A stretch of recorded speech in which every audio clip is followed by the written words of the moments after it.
अस्सलाम वालेकुम स्टूडेंट्स, आज की इस वीडियो में हम डिस्कस करने वाले हैं क्लास 9th उर्दू की पेयरिंग स्कीम 2025। पेयरिंग स्कीम जो है एग्ज़ाम्स के पॉइंट ऑफ व्यू से बहुत ज़्यादा इंपॉर्टेंट होती है। इससे आपको पता चल जाता है कि आपका पेपर पैटर्न कैसा है और क्वेश्चंस की डिवीजन कैसी है और मार्क्स की डिवीजन कैसी है। तो स्टूडेंट्स, हमारा उर्दू का पेपर जो है वो टोटल मार्क्स का होता है 75 और इसमें MCQs के होते हैं 15 मार्क्स। हिस्सा इंशाइया जो होता है जिसे सब्जेक्टिव कहा जाता है उसके मार्क्स होते हैं 60। तो पहले हम MCQs की डिवीजन देखते हैं और उसके बाद हम उसके क्वेश्चंस की डिवीजन देखेंगे सब्जेक्टिव पार्ट में। तो स्टूडेंट्स, हमारा क्वेश्चन नंबर 1 आता है मारूजी सवालात का, जिसमें टोटल नंबर होते हैं 15 और 15 ही MCQs आते हैं और हमने 15 ही प्रिपेयर करने होते हैं। तो स्टूडेंट्स, इसमें MCQs की डिवीजन ऐसे है कि हिस्सा नसर में से हमारे पास 7 MCQs आएंगे, नज़म में से 2, गज़ल में से 1, मुज़क्कर मुअन्नस में से भी 1, वाहिद जमा से भी 2 और मुतअद्दिफ़ और मुतज़ाद में से 2। ठीक है, तो ये हमारे पास MCQs की डिवीजन है। उसके बाद हम क्वेश्चंस की डिवीजन की तरफ चलते हैं सब्जेक्टिव पार्ट के, जिसे हिस्सा इंशाइया कहा जाता है। जी स्टूडेंट्स, हमारे पास हिस्सा इंशाइया आता है जिसमें सवाल नंबर 2 आता है, जिसमें अशार की तशरीह करनी होती है और हमारे पास टोटल नंबर होते हैं इसके 10। और नज़म में से हिस्सा नज़म में से 4 आते हैं अशार और उसमें से हमने करने होते हैं 3 की तशरीह।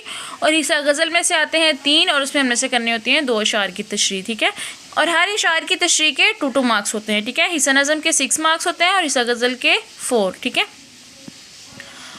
उसके बाद हमारा नेक्स्ट क्वेश्चन आता है सवाल नंबर 3, जिसे कहा जाता है पैराग्राफ की तशरीह करें। क्वेश्चन इस तरह आता है कि मंदरजा झेल जो है नसर पारों की तशरीह करें, सबक का इनवान, मुसन्निफ़ का नाम और ख़त कशीदा अल्फाज के मायने भी लिखें। ठीक है, अंडरलाइन वर्ड होते हैं, हमने उनके मायने भी लिखने होते हैं साथ।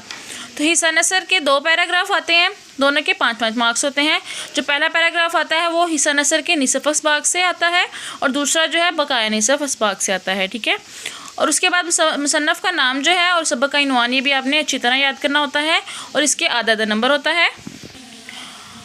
और जो अंडरलाइन वर्ड होते हैं उनकी जो हमने मीनिंग लिखने होते हैं, जिसे अल्फाज मायनी कहा जाता है, उसके 2 नंबर होते हैं। और हर पैराग्राफ की तशरीह के कितने नंबर होते हैं? 5। ठीक है, 2 उन्होंने नसर पारे दिए गए होते हैं, उसमें से हमने तशरीह करनी होती है, उसका सबक का इनवान लिखना होता है, मुसन्नफ़ का नाम लिखना होता है और साथ हमने ख़त कशीदा अल्फाज के मायने लिखने होते हैं। उनके टोटल मार्क्स होते हैं 10। ठीक है, उसके बाद नेक्स्ट क्वेश्चन नंबर 4 है, जिसमें हमने मुख्तसर सवालात के जवाब दें। उसके भी टोटल नंबर होते हैं 10। 8 सवाल होते हैं, हमने अटैम्प्ट करने होते हैं उनमें से 5। ठीक है, अब हम इसकी डिवीजन देखते हैं। हिस्सा नसर में से 5 सवाल आएंगे, हिस्सा नज़म में से 2 आते हैं और हिस्सा गज़ल में से 1 आएगा। ठीक है, उसके बाद नेक्स्ट क्वेश्चन नंबर 5 है, जिसमें सबक का खुलासा हमने लिखना है।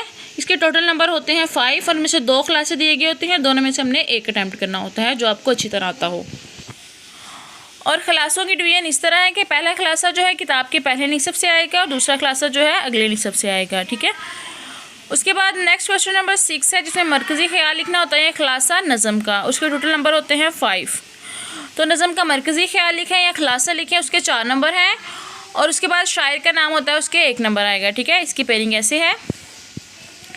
उसके बाद नेक्स्ट क्वेश्चन नंबर 7 है, जिसमें हमने ख़त लिखना होता है या दरख्वास्त लिखनी होती है। इन दोनों में से एक आपने अच्छी तरह क्वेश्चन जो है प्रिपेयर करना है। ठीक है, मोस्टली जो है वो ख़त करवाते हैं या दरख्वास्त करवाते हैं, दोनों में से 1 करवाते हैं और उनके टोटल नंबर होते हैं 10। तो हमने इनमें से 1 प्रिपेयर करना है। उसके बाद सवाल नंबर 8 है, जिसमें कहानी या मुकालमा, इनमें से भी आपने एक ही क्वेश्चन अच्छी तरह प्रिपेयर करना होता है और उसके भी टोटल मार्क्स होते हैं 5। उसके बाद लास्ट क्वेश्चन नंबर 9 है, जिसमें हमने जुमलों की दुरुस्तगी और तकमील करनी होती है। 2 क्वेश्चन आते हैं, एक होता है जुमलों की दुरुस्तगी करें और दूसरा होता है जुमलों की तकमील करें। ठीक है, और आगे जो होते हैं इनके 5-5 ऑप्शन होते हैं और आपने 5 ही करने होते हैं। ठीक है, तो आपको जो वाला पोर्शन अच्छी तरह आता है आपने वो वाला प्रिपेयर करना है और इसके टोटल मार्क्स होते हैं 5। ठीक है, अगर आपको जुमलों की दुरुस्तगी वाला अच्छा आता है तो आपने वो वाला प्रिपेयर करना है, या तकमील वाला अच्छा आता है तो वो वाला करना है। ये नहीं कि आपने 2 वहाँ से उठा कर देने, 2 वहाँ से उठा करने, ऐसे नहीं करना। ठीक है, ये हमारी पेयरिंग स्कीम थी उर्दू की। तो आपने इसके मुताबिक तैयारी करनी है। तो आप जो है इसमें फुल मार्क्स तो आ नहीं सकते, लेकिन आप अच्छे मार्क्स जो हैं वो हासिल कर सकते हैं।